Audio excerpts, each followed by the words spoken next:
शुभ प्रभात। मैं सरोज शर्मा अपने 5th के बच्चों के साथ उनके पाठ्य पुस्तक सुनहरी धूप के पाठ 13 पैसों का पेड़ लेकर आपके सामने प्रस्तुत हूँ। बच्चों, अभी हमारा रिवीजन वर्क चल रहा है, यानी कि पुनरावृत्ति में आज हमने पाठ 13 को लिया है, जिसका नाम है पैसों का पेड़। जैसा कि इसके शीर्षक से ही पता चलता है कि बड़ी आश्चर्यचकित बात है। ये पैसों का पेड़ होना तो अपने आप में एक सपना है। क्या वास्तविकता में हमने कभी पैसों का पेड़ देखा है? पैसे कमाने का तो एकमात्र साधन कठिन परिश्रम होता है। पैसों का पेड़ उगाने का ख्याल आना ही अपने आप में एक सपना है। तो ये एक नाटक के रूप में दिया हुआ है बच्चों। तो नाटक कैसे पढ़ा जाता है, मैं इस कहानी को नाटक के माध्यम से पढ़ के आपको बताती हूँ और उसी के बीच में इसे एक्सप्लेन भी कर दूंगी। तो इसमें पात्र परिचय दिया है पहले कि उसमें एक चरित्र होता है चुनमुन, एक मम्मी पापा, चुनमुन के दोस्त रामू काका, जो कि माली होते हैं। तो पहला दृश्य आता है। दृश्य है सुबह के समय का। अभी कुछ दिनों से चुनमुन की माली काका के साथ खासी दोस्ती हो गई थी, इसलिए बात बात में उसे माली काका को पुकारना अच्छा लगता था। अब हम लोगों की जब किसी से परिचय हो जाता है तो हमें हर काम के लिए वही आदमी सुटेबल लगता है, हम लोग बार बार उसे ही पुकारते हैं। तो इस छोटे बच्चे के घर में जो गार्डन था उसकी देखभाल करने के लिए एक माली थे। माली का नाम था रामू। और ये हमारी परंपरा रही है कि हम अपने से बड़ों को इज्जत से बात करते हैं और करना भी चाहिए। हम उसे नौकर नहीं समझते हैं, बल्कि एक रिश्ता कायम करते हैं उसकी उम्र के अनुसार। तो चूंकि वो उसके पिताजी से थोड़े छोटे थे तो उन्होंने उसे रामू काका कहना सिखाया और बच्चा उन्हें रामू काका कहकर पुकारता था। अभी हर बात में वो माली काका को बुलाता, और अभी वो क्या कह रहा है, चुनमुन कहता है, अरे माली काका, हमारी क्यारी में भी फलों के नए पौधे लगाओ फूलों के, और जरा इन पौधों में पानी दो। पानी भूल गए क्या रामू काका? आपने बहुत दिनों से खाद तो डाली ही नहीं, इसलिए पौधे जल्दी जल्दी नहीं बढ़ते। देखिए कितने छोटे हैं अभी तक। सॉरी बेटा।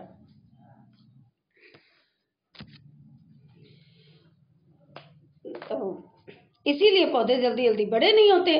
देखिए कितने छोटे हैं अभी तक, ज्यादा फूल भी नहीं आए। रामू काका हंसते हुए कहते हैं, अच्छा लगा रहा हूं अभी, पर इनकी देखभाल का जिम्मा तुम्हारा रहेगा। चुनमुन उत्साहित होकर कहता है, ठीक है रामू काका, ठीक है। और चुनमुन टहलते हुए अपनी फूलों की क्यारियों के पास जाता है, जहां पर क्यारी में बहुत सुंदर सुंदर गुलाब के फूल, चमेली के फूल, चांदनी के, गुड़हल के फूल उगे हुए होते हैं। वो अपने फूलों को देख करके बहुत खुश होता है, क्योंकि उसे अपने फूलों से बहुत प्यार है। तो उसने लोगों के यहाँ जैसे फूल उगते हुए देखे तो उसने अपने माली काका से कहा कि मेरे क्यारी में भी आप ये सब फूल लगा दो और खाद डालो, पानी डालो। उसे लग रहा था कि जितनी खाद पानी डलेगी उतना जल्दी जल्दी पेड़ बड़ा हो जाएगा, लेकिन आखिर तो बच्चा ही था। माली काका तो समझते थे कि ये काम समय आने पर ही पूरा हो सकता है। तो चुनमुन कहता है, वो फूलों को देख के अपने आप से कहता है, खुश होके कहता है, आहा कितने सुंदर फूल है, सचमुच। आखिर फूलों में इतने रंग आते कहाँ से हैं? धरती का तो एक ही रंग है, मटमैला भूरा सा, फिर भी ये लाल, पीले, गुलाबी, संतरी, सफेद फूल ये कहाँ से आते हैं? सोचना भी लाजमी है। प्रकृति हमें कितना देती है। सच में धरती का रंग तो मटमैला सा है, लेकिन इस धरती में से जो फूल उगते हैं वो कितने रंग बिरंगे होते हैं, कहाँ से आते हैं? तभी हम कह सकते हैं कि ईश्वर है कोई एक ऐसी शक्ति जो कि इस प्रकृति में इतना बदलाव लाती है, इस प्रकृति को इतना खूबसूरत बनाती है, जिसे देखने वाला चित्रकारी की तरह इसे देखता है। कौन है वो कलाकार? एक अदृश्य शक्ति, एक अदृश्य कलाकार, जिसे हम भगवान का, ईश्वर का नाम देते हैं। अब चुनमुन जो था वो सुबह सुबह ही पापा से जिद करने लग गया। पापा, आज तो पौधों में पानी मैं दूंगा। पापा को उसकी जिद पे हंसी आ गई। उन्होंने कहा ठीक है, पर माली काका से पूछ लो कितना पानी देना है, कैसे देना है, क्योंकि ज्यादा पानी देने से पौधे गल जाते हैं और कम पानी दो तो प्यासे रह जाते हैं। चुनमुन खुश हो गया कि आओ, मुझे तो गमलों में पानी भी डालने को आज मिल रहा है। अच्छा पापा, मैं पूछ लेता हूँ माली काका से। और चुनमुन क्या करता है, पानी देता है और अपने पेड़ पौधों से बातें करते रहता है।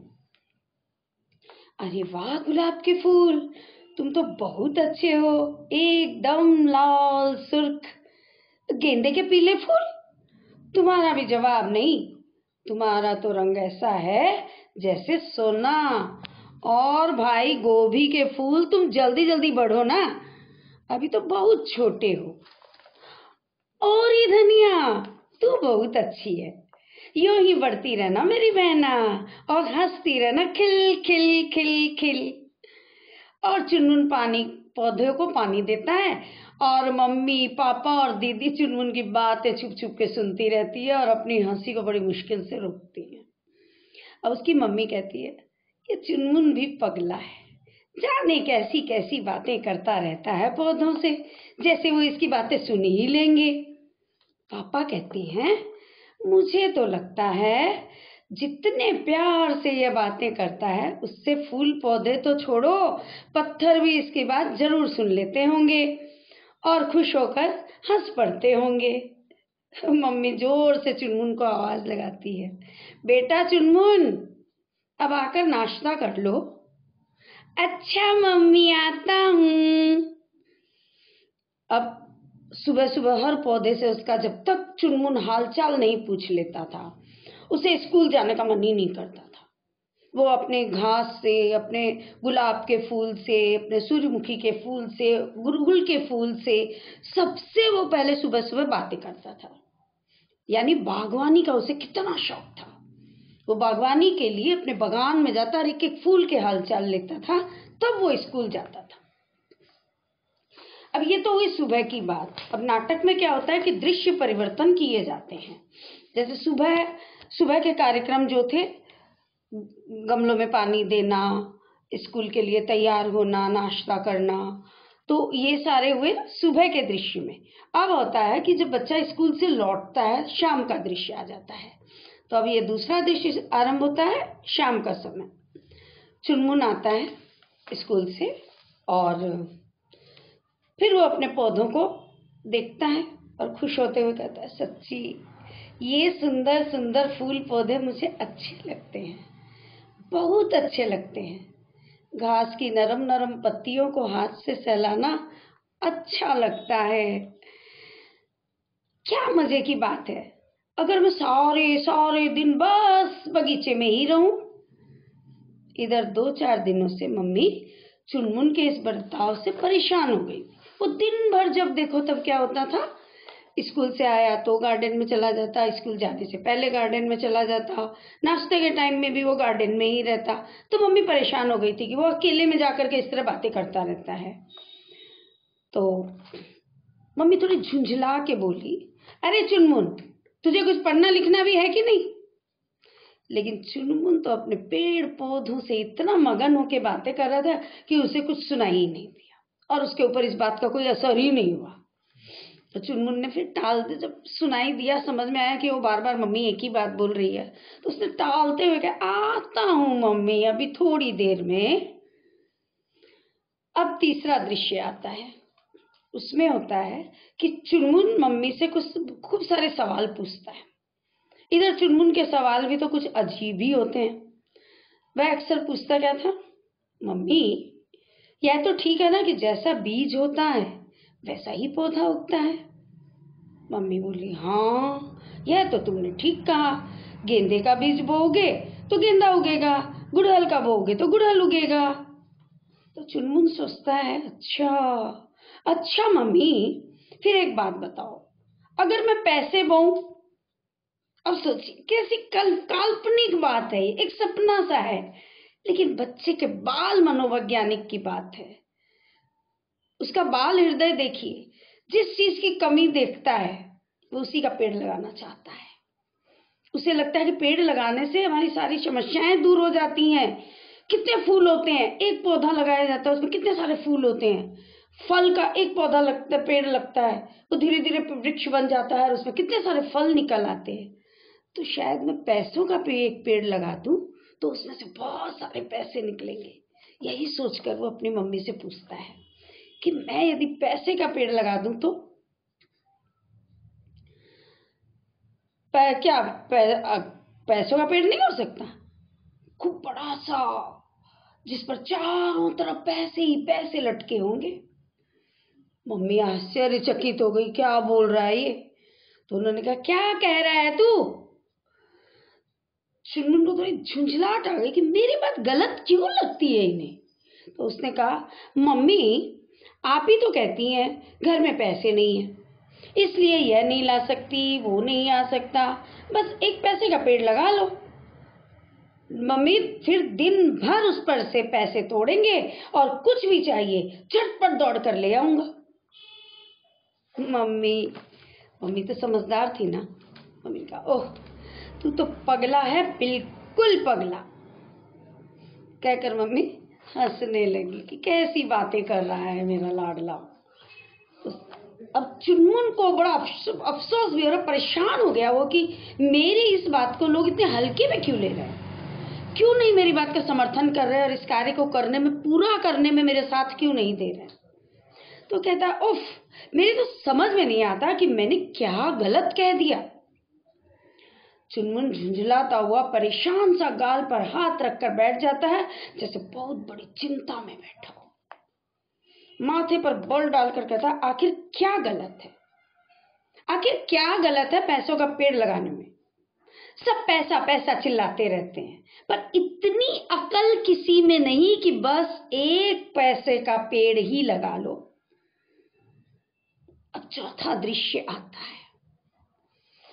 चुनमुन को पिछले महीने जेब खर्च मिला था, जो पॉकेट मनी जिसे कहते हैं, वो चुनमुन को 10 रुपए मिली थी। उसने सोचा कि 10 रुपए का नोट तो कागज का होता है, इसे यदि मैं मिट्टी में डालूंगा तो ये गल जाएगा, तो क्यों ना मैं इसके सिक्के बना लूं और तब मैं पौधे लगा दूं, क्योंकि बीज भी तो ऐसे छोटे छोटे से बीज ला करके हम लोग जमा कर देते हैं, मिट्टी में गाड़ देते हैं, पेड़ उग जाता है। तो वो क्या किया, पास में एक माता दिन पंसारी की दुकान थी, वो उसके पास गया और अपने 10 का नोट दे करके उसके बदले में कुछ सिक्के ले आया। अब वो कल्पना के डोरों में झूल रहा था, कल्पना कर रहा था, ओह मैं पेड़ बो रहा हूँ, बीज लगा रहा हूँ, धीरे धीरे ये बड़े होंगे, बड़े होकर के इसमें पैसे पैसे पैसे, ओ मेरे चारों तरफ पैसे ही पैसे होंगे। वो कल्पना के सागर में गोते लगा रहा था। चलो, और उसने क्या किया ना, पेड़ एक एक सिक्का थोड़ी थोड़ी दूर पर क्यारियों में बना के लगा दिया। अब सोचा, चलो आखिर पैसों के पेड़ तो मैंने बहुत सारे बो दिए, अब देखो इसमें पैसे कब लगते हैं, कि उसके लिए तो इंतजार करना होगा, ये बड़े होते हैं कब इनमें पैसे लगते हैं। बल्कि जब मम्मी पापा के आगे परेशानी आएगी ना, तो मैं झट पेड़ों से सिक्के तोड़ तोड़ कर उनके सामने रख दूंगा और बस हर मुश्किल खत्म। वो कितना खुश है कि मैंने घर की सारी परेशानी को खत्म करने का बीड़ा उठा लिया और आज मैंने पौधे लगा दिए। हर रोज बिना नागा किए, एक दिन भी एब्सेंट किए बगैर चुनमुन सुबह और शाम वहां पानी डालता था जहां उसने सिक्के बोए थे, और लगातार इंतजार कर रहा था कि अब अंकुर फूटे, अब फूटे। एक दिन उसकी दीदी आई जिसका नाम था रितिका। तो चुनमुन ने थोड़ा झिकझिकाते हुए और थोड़ा शर्माते हुए, झिझकते हुए अपनी दीदी से पूछा, अच्छा दीदी ये बताओ, बीज को पौधा बनने में कितना समय लगता है। दीदी ने कहा यही कोई 1.5-2 महीने है, और तुम क्यों पूछ रहे हो? दीदी को डाउट हुआ, ये क्यों पूछ रहा है, तो कम मालिक का है, ये क्यों पूछ रहा है? तो चुनमुन ने टालते हुए कहा बस वैसे ही, क्योंकि वो तो सरप्राइज देना चाह रहा था ना। अब 5वां दृश्य आता है। आज क्या है कि चुनमुन का बर्थडे है, चुनमुन का जन्मदिन है। मम्मी पापा उसके लिए ढेर सारे उपहार लेकर आए हैं, और साथ ही उसे पूरे 100 रुपए दिए हैं गुल्लक में डालने के लिए। फिर पापा को अचानक कुछ याद आया और वो बोले, सुनो चुनमुन, पैसों का पेड़ तो होता है। उनको याद आया कि चुनमुन पैसों के पेड़ लगाने की जिद कर रहा था और उसने पैसों के पेड़ लगाए। आज मैं इसे जन्मदिन पर एक ऐसा ज्ञान उपहार में देता हूं जिससे जो ये इसकी संकीर्णता है दिमाग की वो खुल जाए, अबोधता जो इसके दिमाग की है वो भी बड़ी हो जाए। इसलिए वो उसे ये समझाते हैं कि बेटा पैसों का पेड़ तो होता है, जरूर होता है, लेकिन वो दिखाई नहीं देता। तुम सोचते हो कि पैसों का पेड़ दिखाई देगा, वो दिखाई नहीं देता। और उसका जो बीज होता है ना, उसका बीज ऐसे बाजारों में नहीं मिलता। उसका बीज तो होता है मेहनत, परिश्रम। खूब मन से पढ़ाई लिखाई करोगे, खूब मन से दिल लगा के, तो जीवन में खूब तरक्की करोगे, बड़े आदमी बनोगे, फिर तुम्हारे चारों ओर पैसे ही पैसे होंगे। चुनमुन ने कुछ नहीं कहा, चुपचाप सुन लिया। उसका मन कहता था क्या पता मेरा सपना सच्ची हो जाए। जब मैंने इतनी मेहनत से पेड़ लगाया, क्या पता मेरे उसी में पेड़ उग जाए, मुझे मेहनत की क्या जरूरत है। फिर चुनमुन ने अपने आप से कहा मेहनत तो मैं करूंगा ही, खूब पढ़ाई भी करूंगा, लेकिन जमीन में जो सिक्के गाड़े हैं उन्हें क्यों निकालूं? क्या पता वे सचमुच पेड़ ही बन जाए, और कम से कम वे जमीन में गड़े रहेंगे तो पैसे के पेड़ को मैं देख ही लूंगा। सोचकर चुनमुन खुद ही मुस्कुराने लगा। तब तक चुनमुन के दोस्त आ गए, क्योंकि उसका तो बर्थडे था, और उन्होंने गाना गाया happy birthday to you, happy birthday to you कहकर उन्होंने चुनमुन को बधाई दी। चुनमुन हंसता रहा और सोचने लगा जब जीवन में इतनी खुशियां हैं तो पैसों का पेड़ उगे ना उगे क्या फर्क पड़ता है। तो अब उसके समझ में ये आने लगा कि सबसे बड़ी खुशी तो अपनी आत्मिक खुशी होती है, पारिवारिक खुशी होती है। कि चारों तरफ खाली पैसे पैसे पैसे करके उसकी खुशियां क्या खुशियां, वो क्षणिक है। पैसे खत्म तो खुशियां खत्म। लेकिन जब देखा कि मम्मी पापा सब ने उसे इतने उपहार दिए, घर में एक रौनक सी आ गई है, सब उसे प्यार कर रहे हैं, सब उसे अच्छी अच्छी बातें बता रहे हैं, दोस्तों का झुंड आया है, सब उसे विश कर रहा है, तब उसे एहसास हुआ कि कितनी खुशियां हैं मेरे चारों तरफ। मुझे चारों तरफ पैसे लटकाने की क्या जरूरत है जब मेरी जिंदगी में मेरे चारों तरफ इतनी खुशियां हैं। तो वो जो तुच्छ से पैसे जमीन में से उगे या ना उगे मुझे कोई फर्क नहीं पड़ता। तो बच्चों ये कोरी कल्पना थी, चुनमुन की कोरी कल्पना थी कि वो पैसे का पेड़ उगा करके करोड़पति बन जाएगा, पैसे वाला बन जाएगा, सारी समस्याओं से छुटकारा मिल जाएगा। नहीं, पैसे का पेड़ जो उसके पिताजी ने कहा कि पैसों का पेड़ होता है मगर दिखाई नहीं देता, उसका बीज तो मेहनत है। बिल्कुल सही बात थी। यदि सही में पैसों के पेड़ उगने लग जाएंगे तो लोग आलसी हो जाएंगे, अस्वस्थ हो जाएंगे। किसी दिन मौका लगा तो मैं इस विषय पे आप लोगों को एक कहानी जरूर सुनाऊंगी। आज के लिए इस पाठ को हम यहीं समाप्त करते हैं, क्योंकि आप समझ गए हैं कि पैसे का पेड़ सिर्फ एक सपना है, कोरी कल्पना है। हमें जब भी पैसों की जरूरत है तो हमें कड़ी मेहनत करनी होगी, पढ़ाई लिखाई की तरफ हमें खूब मेहनत करनी होगी और हमें सफल होना होगा, अपना एक टारगेट हासिल करना होगा। और हम जीवन में जब तरक्की करेंगे तब हमारे पास पैसे ही पैसे होंगे। तो पाठ समाप्त होता है और हमारा एक्सप्लेनेशन भी समाप्त होता है। तो धन्यवाद। आप पैसों के पेड़ की तरफ उतना झुकाव मत रखिएगा, आप उसके बीज की तरफ झुकाव रखेंगे जो है मेहनत। धन्यवाद।